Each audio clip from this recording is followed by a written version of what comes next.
Welcome, everyone, to the Pockets of Knowledge podcast. I'm your host, Desiree Stanley. And with me today is Brittany Dixon. Welcome to the show, Brittany. I am thrilled that you're here. I'm so looking forward to our conversation. Thank you for joining us. Yes. Hello. Thank you so much for having me.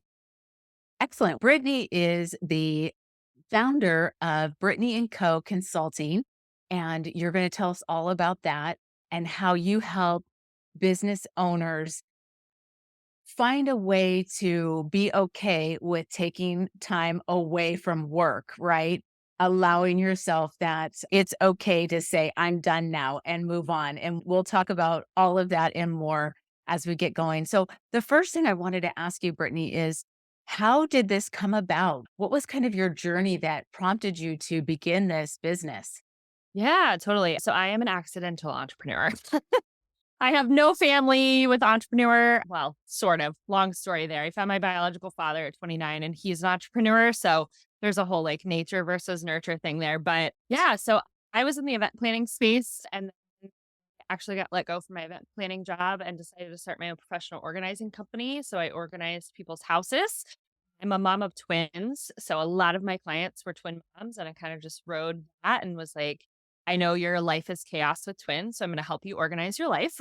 And then, really, out of necessity, I had no idea what I was doing running a business. So I went to find a business coach. And when I did that, didn't know it at the time, but got retargeted on Facebook with all of these like online business coaches and consultants and course creators and the whole online space. Honestly, I lived under a rock as far as the online space goes until like 2017. So, I mean, I knew people were running businesses, but I didn't realize how large it actually was. So, got into kind of the online side and fumbled my way through figuring out courses and funnels and consulting and all of that stuff. Got really burnt out at one point and had to like step back and kind of reevaluate. And that's kind of when I rebranded to Brittany and Co. and really figured out that business owners were getting stuck because they didn't start a business to run a business. They started a business because they're really good at something. They knew they could help people and they knew they could make money. But all the stuff in the background, the systems, the processes, the organizing, the task management, product management, none of that was their wheelhouse. So really just took my organization skills and said, I'm going to go all in on this side of it. Did some consulting, did some coaching. I started a podcast, kind of a little bit of everything. But like you said, really, we are here to help people find a way to get the important stuff done, but work less so that they can actually spend time with their family and have the freedom that most people create businesses for versus working 17 hours a day and being super burnout. So work smarter, not harder, so you can get done and go have vacations and trips and all kinds of good stuff. Oh, yeah, absolutely. I mean, I love what you said because we do, as entrepreneurs, think, well, I've got this skill, I've got this idea, this knowledge, I can help other people. Maybe it's a product that you've developed or a service that you've got, a skill in that you want to share with others to help make their life easier. But that back end work tends to just take over, especially if you're not skilled in that area. And I see that a lot. It's so easy to get stuck in the minutia, right? And those things have to be done. And so talk to us a little bit more about that. Like you said a lot about systems and setting things up. So what do you suggest Yeah. that helps entrepreneurs with that? For sure. So I will tell you, I've worked with some really big companies. I've worked with solopreneurs, kind of the whole gamut. And I will tell you that it's time management is either the thing that will propel you forward or backward. If you're not controlling your calendar and your time, it is controlling you. Time, as we know, goes by so quick. Year after year, things just happen faster and faster. If you've got kids, it's, I swear, in like fast forward even more. So honestly, time management is the biggest thing, and you've got to take control of your calendar. One thing I actually did, so back in 2020 and 2021, I kept telling myself I wanted Fridays off. I was like, I want to take Fridays off. I want to have a 3-day weekend. Like, I want to have more flexibility to be with kids, all of. And what kept happening is I didn't block it off. I didn't control that time. And I would work every Friday. Somebody would be like, hey, can we get on a coffee chat? I'm like, yeah, sure. Hey, can we do a sales call? Yeah, absolutely. And I would just keep taking things. So I implemented blocking out Fridays for all of 2022 on my calendar. Like physically says time block do not book. And while I will say I did not take every Friday off, I'm still an entrepreneur. I still like what I do. I feel like it gave me so much more flexibility to say yes and no to things, actually take a Friday off, to have a 3-day weekend. And I think that when you start to kind of block things off, like if you want Fridays off, if you've got your morning routine on there, if you have your nighttime routine on there, if you have lunch on there, if you've added buffer time, you really start to realize how little white space you actually have to run a business. But if you don't put that on there and you don't see the full picture, you're just going to keep booking and booking and booking and then not have time on for admin and sales and marketing, but you still have to do all of that stuff, right? Not have time for self-care, but you still need to do that stuff. So if you're not planning for all of that and really controlling what your week looks like week over week, your calendar's kind of controlling you. So I would honestly say, I don't care what systems you use, it all comes back to time management because even the biggest companies I've set up systems for sales, marketing, whatever, if you're not using them or blocking time off on your calendar to use them, they don't really work. So time management is crucial.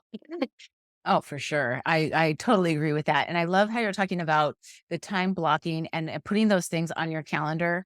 And I think that for many of us, visually seeing those, and even if you have a little fun with it and color block those things too, then you can really see like, what am I working on? Is this truly important? Is this going to get me forward or to where I want to be with my business? And then you can also see, wow, I'm wasting a lot of time, or you're not realizing how much time you're wasting doing things that you don't need to be doing. And so you kind of see that visually. So I think that's a huge point there. Definitely fan of color coding. I have purple for personal, blue for business. The visual aspect does help so much because if I have a full calendar of purple, I realize it's a very heavy personal day and I'm not going to book a lot of business things because I know that side of my brain has to go that direction and vice versa, right? If I know I have a full day of business, I don't want to try and cram personal appointments between those because it's just going to be harder to manage. Now, I will say that there's two pieces to this time management. There's the tactical, the color coding, the putting on your calendar, the actually doing that piece of it. But a lot of it is mindset work, which entrepreneurs don't want to hear, right? They're like, give me the magic system and I'll just follow it and it's fine. There's a lot of mindset work that goes into it because you've got to be really tight and have those boundaries in place and say, I'm going to take Fridays off or I'm not starting work on Monday until 10. But then you actually have to follow those boundaries, right? You have to say no to things that don't fit into the goals and the plan and the ideal schedule. You have to really like continually revisit that and make sure that you're following those boundaries. And a lot of that is really hard if you're not in a good mindset, or if you're in a scarcity mindset. And that was me back in 2021. I was like, oh, I'm going to take Fridays off. And somebody was like, hey, I want to have a sales call. I'm like, okay, let's do it on Friday. So a lot of it, if you have scarcity mindset, it's going to be hard to take time off. So it's both. It's the tactical, it's the mindset piece, but so much of it, if you could just get control of your calendar and your time and really map out everything that you're wanting to make sure you're meeting your goals, it's going to be so much easier to move forward in your business. Yeah, great points there. The mindset aspect of it is huge, not just as an entrepreneur, as a business owner. It's our entire lives, right? It encompasses everything we do, every choice that we make, every decision comes down to mindset. And, there's something that I wanted to say on that. And we can say, I want to take time off or I want to block this. And maybe we start to work on it. But I think a lot of times we sort of sabotage ourselves. And so do you have any suggestions in that? Because I kind of find this for myself. Like I say, I'm going to do this at this time and find that I don't do that at that time, even though I wrote it Yeah. down. So what do you suggest? I mean, what's going on there? Yeah, so I do time blocking a little bit differently. I think a lot of times people that are maybe not organization or systems minded, they try to get too granular when they're time blocking and they're like, I'm going to work on this specific task from 9 a.m. to 10 a.m. And let's be real, it's going to be so much harder to do that, right? So I actually will block things in buckets. And this is how I organize my entire business. I have my BCO method. It is also my branding, so it worked out really well. But so B stands for business development. This is going to be anything that's making you money and growing the business. I actually color code it green for that reason. So it's going to be being on podcasts or doing workshops, getting visible, social media, networking, sales, marketing, all of that stuff that's actually growing the business. Then you have client services. So that's going to be anything for your clients, customer service, responding to client emails, client calls, client meetings. If you're a product-based business, this is going to be shipping, receiving, all of the stuff that goes around products. And then operations is all that other fun stuff that no one wants to do. The admin, the email, the systems processes, organizing, HR, accounting, numbers, all of that jazz, right? So if you think about time blocking in those three buckets, it's really hard to bounce between tasks in those buckets, right? Like if you're going from doing bookkeeping to now creating social media posts to now responding to customers, like those are three different brainwaves. But if you are doing social media posts and then you're doing some other marketing things and you're doing some content creation and you're going through that, it's easier to bounce between tasks in that bucket, right? I start to block off my time this way and say, okay, on Monday from 9 to 11, I'm going to do business development time. And this is including anything in that realm, but I'm not going to bounce over to operations or clients. And then I have a block for clients and I have a block for operations. And I think when you start to think in those buckets, it's easier to find the tasks that fit within those buckets instead of trying to force the tasks into time blocks. So I would definitely think that that's one thing that you can do tactically to fix that. But again, comes back to the mindset piece, right? If you're just going to continue pushing the tasks off, there's probably something bigger behind that. I love that. That's excellent that you're breaking it up in like tasks. Yeah. And that makes so much sense because you are kind of working a certain aspect of your brain. Everything is geared toward, oriented around the same kinds of things. And that makes perfect sense. And fantastic suggestion. Thank you for that. And, sometimes it's like we do push off those things that we don't really want to be doing Yeah. that eventually have to get done. And that's those last minute, like cram, I'm, studying for a test or this thing Yeah. has to get filed right now. So it's like last minute, get it done. Yep. But yeah, thank you for that Yeah. suggestion. I love it. That's a Absolutely. great idea. Well, so let's talk about what are some ways that you could minimize that burnout. And we talked about the tactical and, Yeah. mindset and the calendar.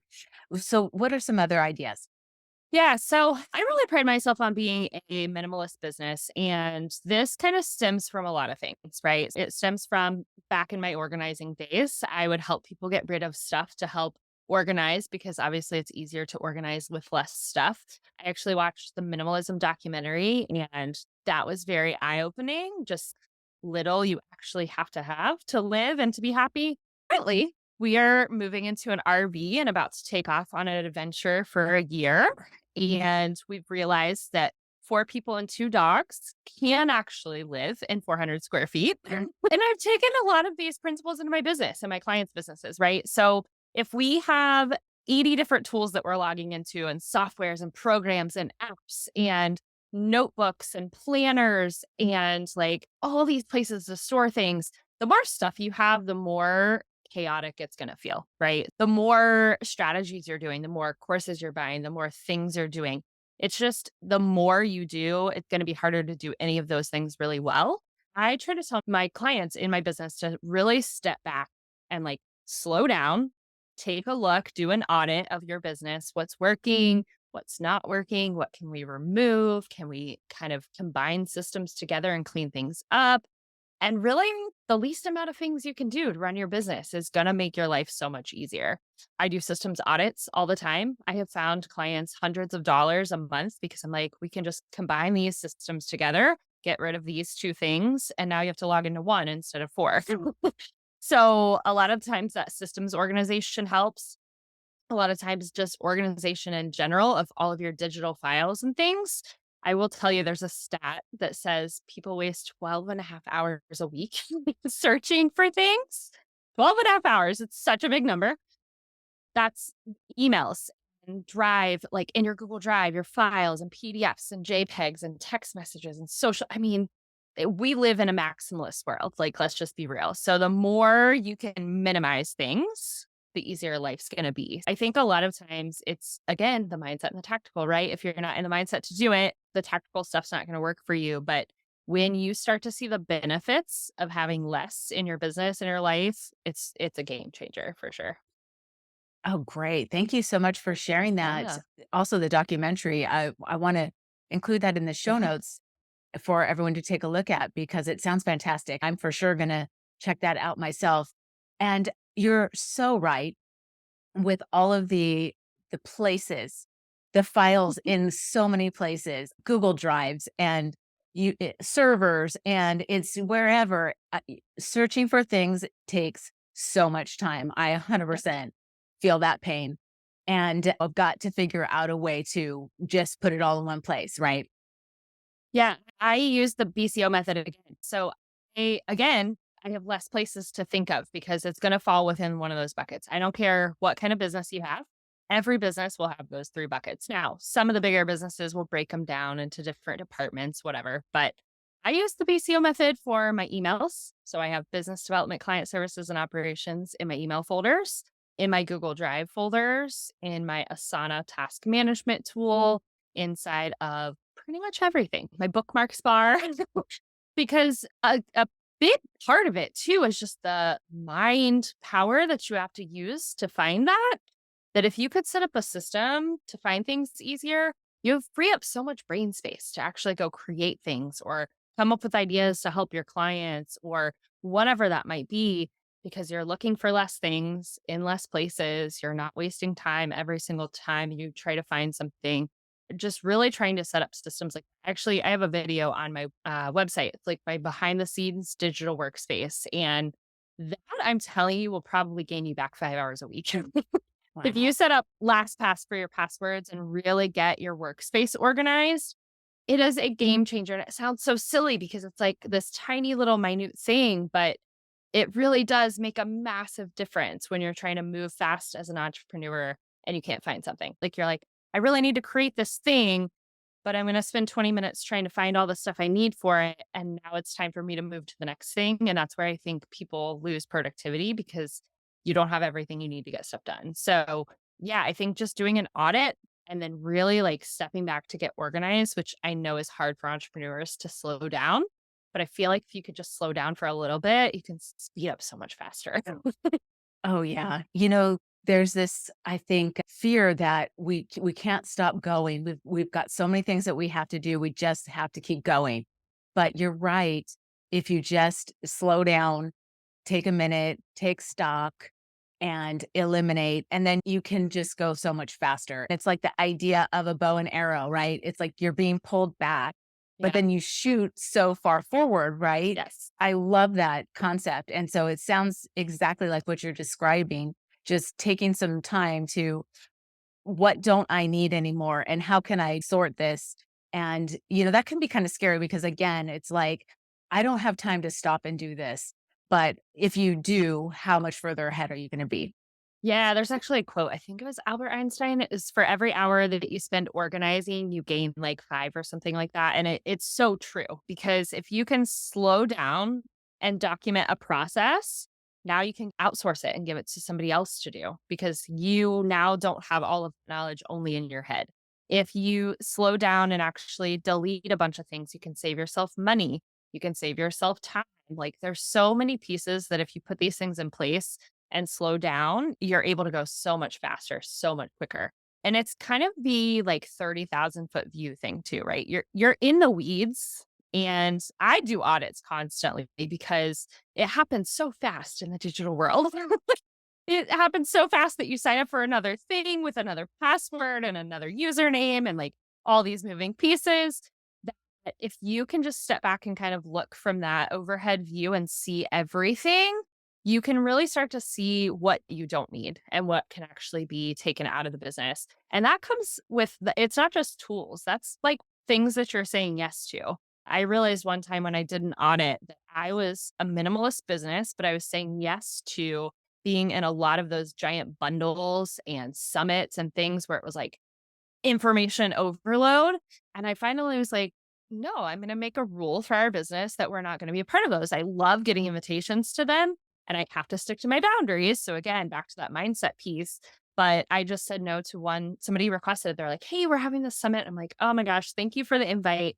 But I don't do summits. I don't do things where it's like spewing out tons of information to the end user. So it's not just tools and software, it's projects that you're saying yes to, things you're saying yes to in the business. If you can just really start to audit that and put some bumpers around what you're saying yes to, you free up so much of your time to actually do things that are meaningful and move things forward. Oh, yeah. Fantastic points there. I love it. And again, you brought up saving money, and that's always a concern. When you're running your own business, it's for sure a concern. So, eliminating some of those things that you don't need can save you money as well. It serves so many purposes. You're really just doing yourself good there. I love it. Yeah. Well, I want to ask you, how can we wrap up our day or, not carry work into the weekend? And how do we just like get to a point where we can say, okay, I'm done for the day or I'm not working on the weekend? Yes. Oh my gosh, this is one of my favorite things. So for me, this end of day routine that I teach is honestly more important than my morning routine. I know everybody's like, morning routine, like 4 a.m. I am not that girl. I have twins. I run a business full time and I like my sleep. I am not getting up at 4. I'm not getting up at 5. I barely get up at 6. Like, so for me, this end of day routine is so much more important. And it really is what else allowed me to close the laptop at 5 or 4, to really have less anxiety, less mental load about business. There's just so many things that when I started doing this consistently, it was a game changer. I call it my 3 Ps of productivity. It stands for process, plan, and prepare. So, process is really going through my notes from the day, all the stuff that had gone on, all the people I talked to, all the things I did. I'm processing the day and I'm pulling out anything that's an action item or something that needs to go on the calendar or something that had like a next step to it. Right. So I'm going through my notes and making sure I didn't forget things, making sure nothing's slipping through the cracks. I'm not forgetting to do something or send an email, and I'm processing what happened. That alone freed up so much brain space because I really got a picture of what happened in the day.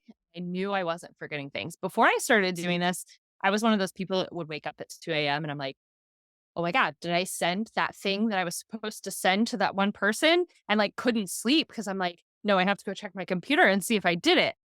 Doing this, I know that I've processed the day and that those actions are in my task management tool where they need to be with a date on them, right? So processing the day is the first piece.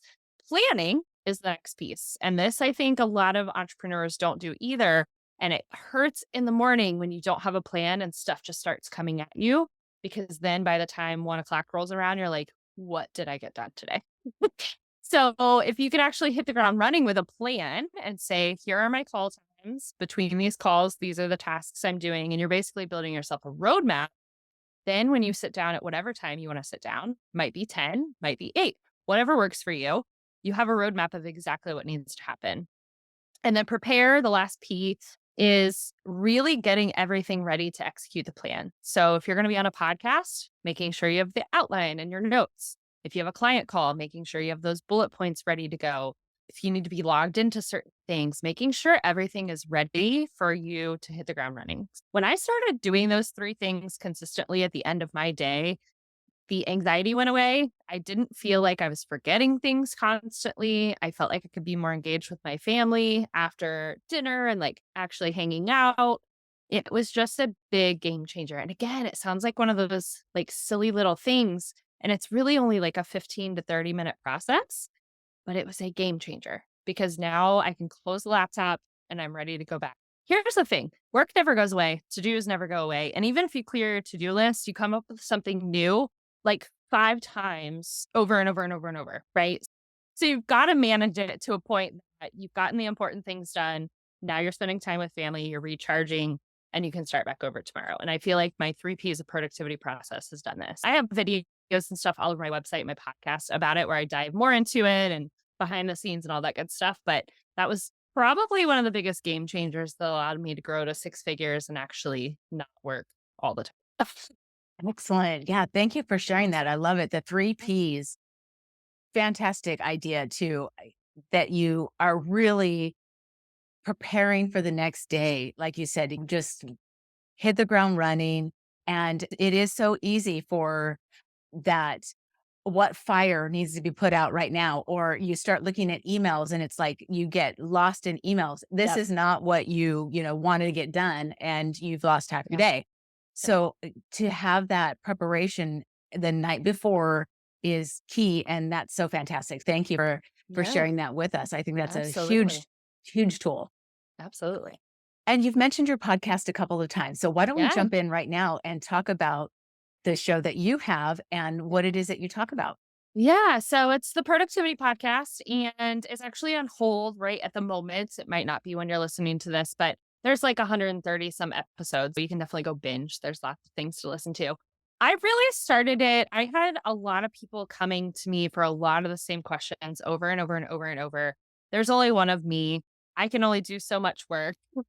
So I really started it to kind of get my knowledge out to the masses and really help people that maybe weren't in a spot in their business that they could afford to hire me, or maybe just needed to kind of like get into the realm of productivity before they like jumped all in. I do a lot of solo episodes where I'll talk through a lot of my systems and processes and routines and audits and those types of things from a tactical standpoint. There's a lot of mindset stuff because that's, like 80% of business.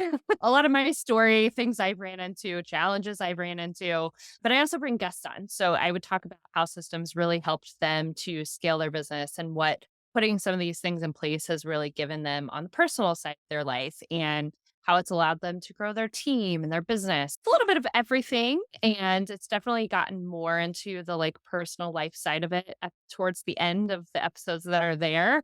And when I start it back up after we get on the road with our RV adventure, it'll definitely be more about lifestyle. Excellent. I really like that idea of how can I replicate myself in a way without actually doing that? So you're Yeah. you're putting all this information out there that's easily accessible and people can go access it at any time that's convenient for them. And so they're learning this and you've just had to share it once. And so that's like working smarter, not harder, times 1,000 right there. That was Yep. awesome. Yep. And I definitely walk the walk because I tell people that all the time. I'm like, however you can make this easier on yourself, like go for it. And that was one of the things I ran into numerous times. I'm like, you know what? We're just going to start a podcast because y'all are asking the same questions over and over again. I love it. And tell us a little bit, if you'd like to share Yeah. about the adventure that you're gonna take now with this RV for a year. Yes. Oh What my prompted goodness. that? Yeah. So my husband and twins been campers for probably the past 3 or 4 years. My husband's been like hardcore tent camper even prior to that. I tent camped a little bit before kids, but we've always loved it. And I feel like it's just time to relax and hang out. We all went through the pandemic, made us question all of our life decisions and what we were doing. So back in September of 2022, I just got this idea. I'm like, you know what? The kids are about to turn 10. We just went through this crazy time and we loved doing this. Like, you know how cool it would be to just live in an RV for a year and like travel the US and do our thing. It was just a pipe dream at that point. I kept talking about it more and more. So then the universe was hearing it. And we really couldn't do anything until my husband got a remote job. Like that was he's never worked remote. I've always worked remote for the most part in this whole journey. And I was like, all right, well, if something comes along, we can do this. So January of 2020, one of my clients was actually looking for somebody in the position that my husband was already doing with another company. And he had started talking about it being a remote position. And I'm like, oh, interesting. More conversations happened and they talked. He ended up getting hired on with them. And it wasn't remote the first part of the position just because they had to get to know everything. But he's getting ready to go remote and we're going to live in a 44-foot, we're not roughing it, 44-foot fifth wheel and travel the US. We're going to Maine and then back to Ohio where we're at for a wedding and then kind of just a big giant circle around the United States. And I think what prompted it was knowing that I was in a place in my business that I was able to spend more time with the kids. The kids were in a place in school that they were not attached to all of their friends because they weren't in middle school yet. But it was kind of just perfect timing. Everything aligned. And I was like, all right, let's pull the trigger. Now, am I saying I'm not extremely terrified of all the things that come with that? Oh, because I am. I'm very scared. There's lots of things that you have to plan for and travel days and like it's kind of chaos. And honestly, without my task management tool, I would probably lose. Yeah. So it was just perfect timing. Everything kind of aligned. And we decided to just jump in and do it. It's very scary. There's lots of moving pieces to manage with this. We're actually renting our house. So we didn't go like all in, all in. So we're having to rent out the house and just moving and packing and getting ready for homeschool. Yeah. So I've had to use my task management tool for business and personal because there's a lot of moving pieces happening. But we decided to start a social media channel for it. So it's the Dixon Detour if you want to follow.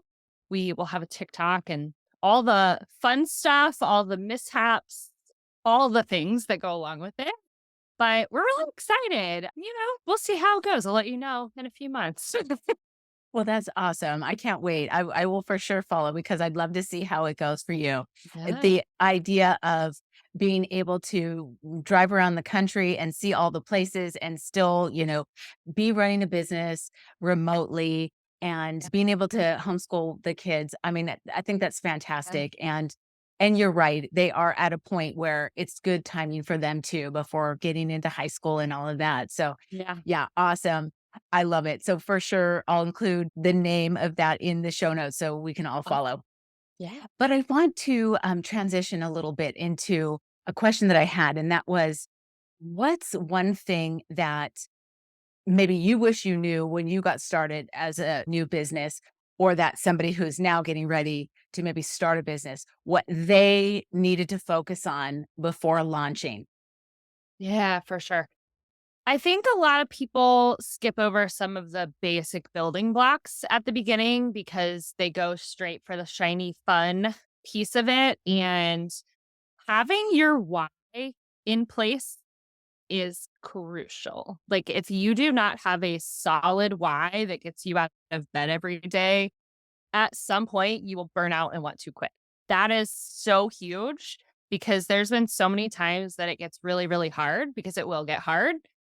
I wanted to quit, but because I was like, no, this is why I'm doing this, I was able to push through. Was it the easiest? No. There's always challenges, there's pivots, even just in my business journey, I went from organizing houses to productivity coaching to systems. And then I had a podcast group coaching, consulting, like so many pivots happening. And all of those pivots were really difficult because there were so many moving pieces. And there was a lot of times where I'm like, working a lot of hours for not much money because I'm doing all of these things. I'm spreading myself too thin, saying yes to too many things. And if I didn't have that why solidly in place, it would have been very easy to quit. Along the lines of building blocks as well, a lot of the just basic systems and processes and organization. I know it's not the sexy stuff in business to most people. To me, I could do that for 8 hours a day, but most people, I get it. It's not the fun stuff, but it is the stuff that's going to allow you to build a solid foundation. It's the stuff that's going to allow you to take time off without working on vacation. It's the stuff that's going to allow you to live in an RV and travel around the country if you want to. It really is the stuff that's going to be the sustainable piece of your business if you've got a lot of that in place. So, again, people, I think they just skip over it, right? They're like, I want to start this business. I have this really cool product. I'm going to start selling it and marketing and doing all the things. But I hear a lot of people tell me, they're like, I need more leads. I need more leads. And I tell people, if I give you 100 leads right now and 10 of them convert, can you sustain that on the back end? And a lot of times they can't. They don't have onboarding systems that are seamless. They don't have checklists to give to somebody else to onboard someone. They don't have the back end to hold up to what they want on the front end. And I think I know they're not sexy, but if you want to do all this marketing and grow the business to something big, you've got to have these things in place or else it will burn you out at some point. I think it really is just again, stepping back and kind of slowing down to speed up, just kind of circling back there. And don't be afraid to say no. I said yes to way too much in the beginning because I was like, that might be the next thing. That might be the next thing. But I think I got lost in the sea of saying yes to everything. I was actually missing out on opportunities that would have catapulted me forward faster. So just stepping back and taking a little bit longer to make decisions on things and making sure it really fits into the why and the goals and the big picture. It's all the boring stuff, I know, not the fun, sexy marketing and like, try this next new thing. Those are all great, but if you don't have solid systems and foundations in place, it's going to be harder for sure. Yeah, and I think that you had mentioned that logos and brands and all of that kind of thing, that's like what you're talking about. Like that's the Yep. sexy stuff. That's what Yep. everybody like immediately wants to start doing instead of this foundational stuff, which really is what is going to help you sustain, for the long haul. And you're not going to be able to have the customers if you don't have those things in place. Yeah, sure, you can, like you said, get 100 leads or whatever, but Yep. if you don't have all this stuff in place, there it's not gonna go anywhere. Too, with the branding, right? If you don't know yourself and your brand and who you serve and what you do, you're going to rebrand a lot. Just saying, I did. I didn't have a lot of this in place in the beginning and I rebranded numerous times. And I'm not saying rebranding is bad because you do have to shift and pivot, right? But I see a lot of people rebranding constantly. Like they're rebranding and new logos and new websites. And I think if people spend a little bit more time on the back end of figuring out their customer and figuring out the real problem that they're solving and what their product and service was and having systems in place, that a lot less of the rebranding would happen. And I'm telling you guys, you don't want to rebrand that many times. It's really not that fun. It's fun for about like 30 minutes when you're like creating all the new things and then you're like, oh my gosh, I have to go change all the links and the things and the like, oh, it's a lot of moving pieces. I rebranded like 4 times. It's not a fun thing to do. So really get those foundations in place first.